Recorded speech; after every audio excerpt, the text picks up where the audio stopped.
Nobody talks about this honestly. There is a particular kind of man who reaches his 50s and genuinely believes that the chapter of being truly desired by a woman has quietly closed.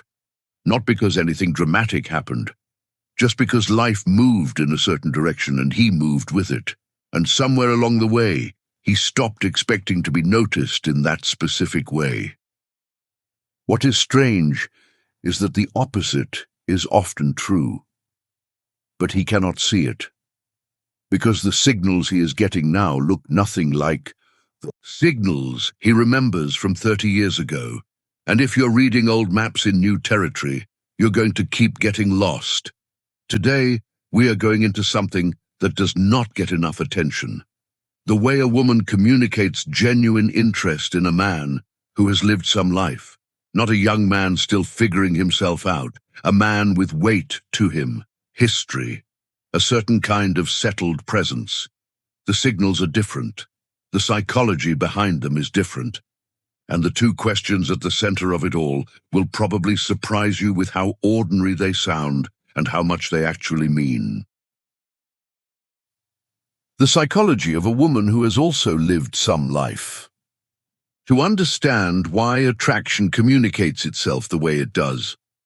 At this stage, you have to understand something about the woman sending the signal. She is not 22. She has been through things. She has been in relationships that started with chemistry and ended with something that felt like slow suffocation. She has learned to read people not from a place of cynicism, but from a place of earned wisdom. She knows the difference between a man who seems grounded and a man who actually is. She knows the difference between warmth and performance. She has been fooled by performance before, and she does not want to go through that again. So when she feels something for a man, when there is something about him that pulls at her attention, she does not rush toward it. She moves carefully. She circles the feeling for a while before she does anything about it. And when she finally does act on it, she does not announce it.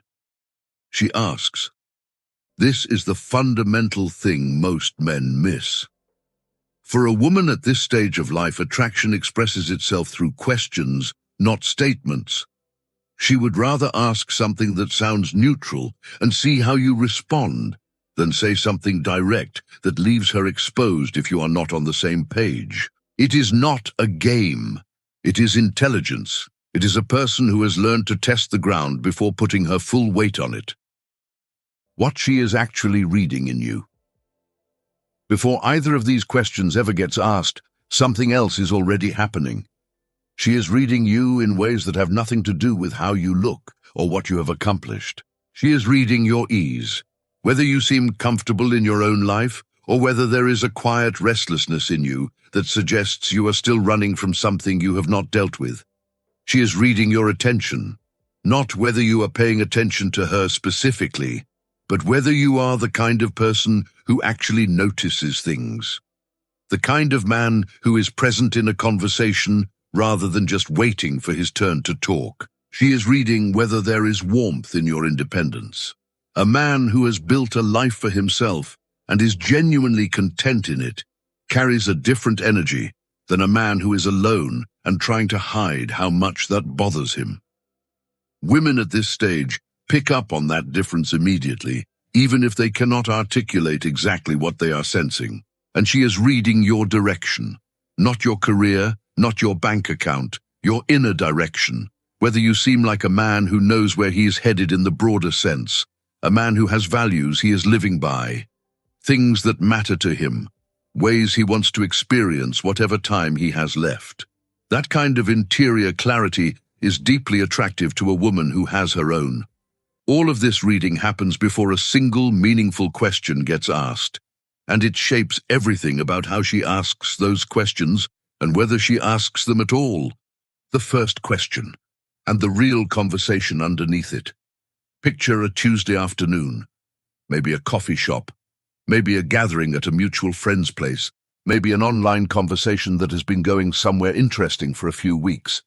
The exchange has been good. There is an ease to it, a naturalness that both of you have probably noticed without commenting on.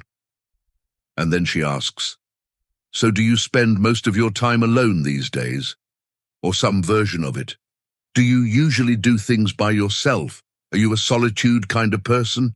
On the surface, it sounds like she's asking about your lifestyle, and to some degree she is. But if you answer only at that level, you are missing the actual conversation that just started. What she's really asking is whether your life has breathing room in it, whether you are the kind of person who has closed the door to anything new, or whether there is still space in your days and your emotional world for something that was not there before. This matters more than it might seem. A man who has spent years building strong walls around his routines and his solitude sends a particular signal without realizing it. He seems complete in a way that leaves no room for anyone, and a woman considering whether to move toward him will feel that sense of closure and quietly decide it is not worth the attempt. She is not looking for a man who needs her. That is actually the last thing she wants at this point. A man who needs her puts the weight of his emotional stability on her shoulders, and that is exhausting for someone who has her own life to manage. What she is looking for is a man who has built something real for himself and has chosen to stay open to the possibility of sharing it. Those are not the same thing, and the difference between them is felt not explained. When you respond to this question, the worst thing you can do is try to seem available by making yourself sound lonely or waiting. That backfires immediately. The best response is honest and grounded. Something that communicates that you value your own company and also that you are not using your solitude as a place to hide from the world. Something like, I have built a life I am comfortable in. I like having space that is mine, but I have never been the kind of person who thinks good company is something to turn away from. That response tells her something true about you without performing anything. It signals that the door exists and it is not locked, and for her, that is enough to keep the conversation moving. The weight of the second question. The second question takes more courage to ask, which is why it almost always means more. It shows up in different forms. What are you looking for at this point in your life? What direction are you moving in? What matters to you now? What do you want these days? Some men hear this and think she is interviewing them. They get a little stiff. They give answers that sound rehearsed. They list things: stability, peace, adventure, good conversations. And all of those things are fine, but they are not what she was actually asking about. She is asking about your aliveness. There is a specific quality that a man either has or does not have at this stage of life. It is hard to name exactly, but it has to do with whether he is still genuinely engaged with his own existence, whether he finds things interesting, whether there is still some forward motion in how he moves through the world, whether he woke up this morning with some sense of what today could be, rather than just what it would probably be. A man who has gone flat, who has retreated into the same routines on repeat without any sense of momentum or curiosity, carries that flatness in every conversation, even when the words he says are perfectly fine. And a woman who is considering moving towards someone can feel it. It is the emotional equivalent of a room with all the windows closed, technically fine to be in, but something in you starts looking for the exit. The man who answers this question well is not the one with the most impressive plans. He is the one who sounds like he is actually living, like he has thought about what he wants this chapter to feel like, and he is building in that direction, even if slowly and quietly. He might say something like, I am in a period of building things that actually matter to me. Less noise, more depth. I want the people in my life to be there, because it is genuinely good for both of us, not just out of habit. Or, I want to feel like I'm using this time well.